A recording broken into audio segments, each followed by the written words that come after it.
I'm about to run over a mango to see how dried mangoes are made. In 3, 2, 1. I'll also be attempting to create dried mangoes with an air fryer and oven. Is this even possible? Will they even taste good? I love eating mangoes. In fact, I probably eat so many mangoes that some of my friends call me the mango man. Not only do I like the fresh mangoes, when you get them perfectly ripe and you cut into them and just enjoy them as is, I also like dried mangoes. These things you can take on the go, eat them anywhere, they last for a while, and they're so tasty too. So today, I wanted to figure out how dried mangoes are made, and more importantly, why do they have all these mysterious tread marks on them?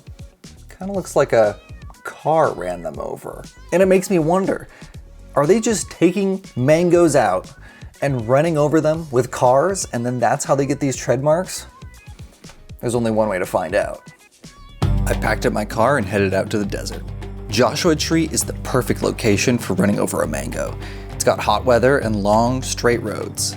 Just what we need. Okay, we've just entered Joshua Tree National Park. This is my first time here, and it's such desert vibes here. Like, there's so many cacti and just like desert landscape. It's kind of relaxing, honestly, and pretty fun. And these roads are just kind of straight, just going into the park. I don't even know where we're going, but we're vibing. And so we gotta find a good, nice, long, straight road so that we can run over a mango and see if, after we run it over, if it turns into dried mango like the ones you find in the store with the little tread marks on it. So stay tuned as we run around this park and see if we find a good spot for this.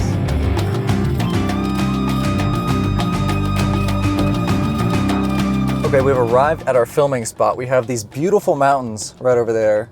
I want to pan to those. Look at those, perfect backdrop. And so now all we need to do is cut this mango so that we can run over it with the car and see if we get anything like this mango strip or like these mango pieces. I mean, look at that. That literally looks like a car ran over it. Like, are they just coming out here, running them over and sticking them in bags? That's what we're here to find out. Okay, it is like 100 degrees out here, so we gotta make this quick. But let's cut this mango into a few slices so that we can roll over it.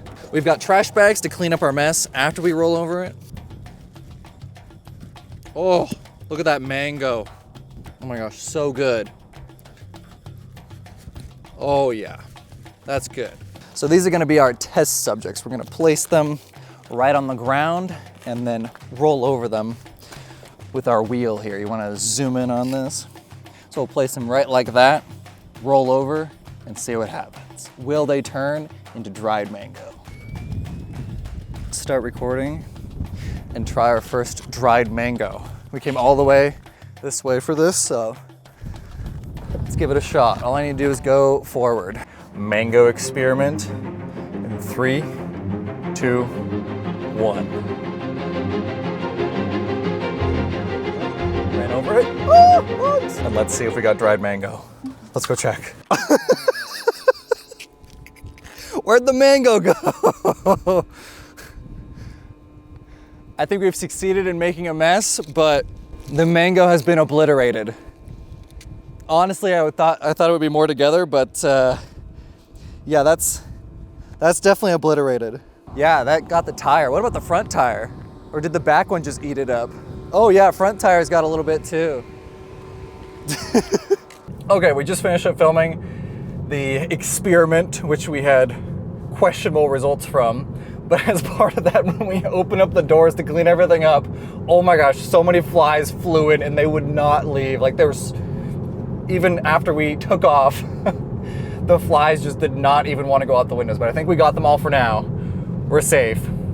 Successful experiment. And it turns out that the tire tread marks on mangoes are not from cars running them over in the desert. Who would have thunk? So let's get back to the kitchen and see how else we can make dried mangoes. Okay, we're back from the desert and clearly that didn't work. So let's try more conventional methods like an oven or an air fryer, because maybe if we cut this into nice slices, we can put it in an air fryer and oven, dry it out, and get dried mango. Should be simple, right? First, I preheated the oven and set the air fryer to air crisp. Then I got to cutting these beautiful mangoes into different sized pieces. I figured that thinner slices might make better dried mangoes, but we'll see. With the mango slices in the air fryer, I cut the other mango for the oven while it was still preheating. I checked the mangoes to make sure they didn't burn to a crisp, and they were starting to look like grilled mango instead. With the oven now ready, I prepped the rest of the mangoes and put them in the oven. And after a short while, the air fried mangoes were ready to eat. If I kept them in any longer, they would have burned. All right, we've got our first batch of dried mango. This one comes from the air fryer. It looks a little bit crispy, but it still looks pretty juicy and actually very edible. And I'm kind of excited to try it. So let's get one of these thin pieces first and see how it is. Oh my gosh. It's a little burnt, but it's actually still pretty flavorful. A little crunchy too. So you wouldn't normally get a crunch with a regular dried mango. Okay, that one's a little bit different. It had a nice juicy like center, but then the edges were a little crispier. Not burnt at all. It was actually kind of good, but it more resembles like a grilled mango than anything else. Yeah, look at this one.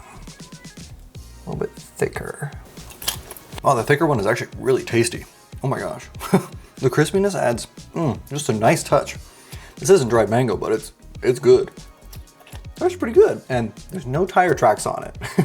So next up, we'll have to try the oven baked mango, which should be a little bit less cooked and burnt and more of an even layer from what I'm seeing so far as it cooks, but let's find out.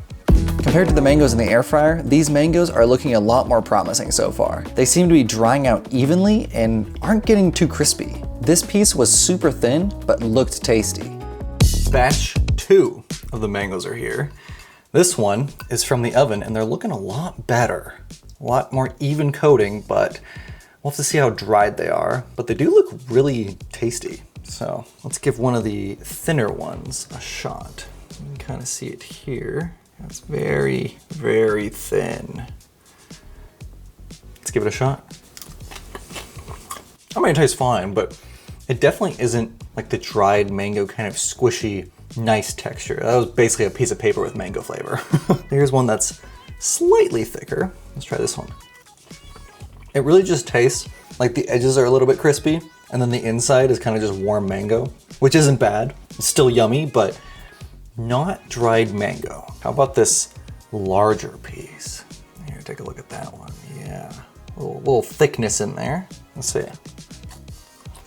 Yeah, I don't know. It's literally just outside is crispy, inside is basically the same mango. When you're comparing to the other one from the air fryer one might actually be more similar to dried mango than the oven one, which I was not expecting. I think this one got a little bit more dried out actually than this one, which kind of just retains all of the mango within the slightly thicker slices. But we still have one more question to answer. Where did the tire tracks come from on the mangoes? Like, these are perfectly pristine, right? So smooth, and they look great. But where do all those little bumps come from? Here's why the markings occur.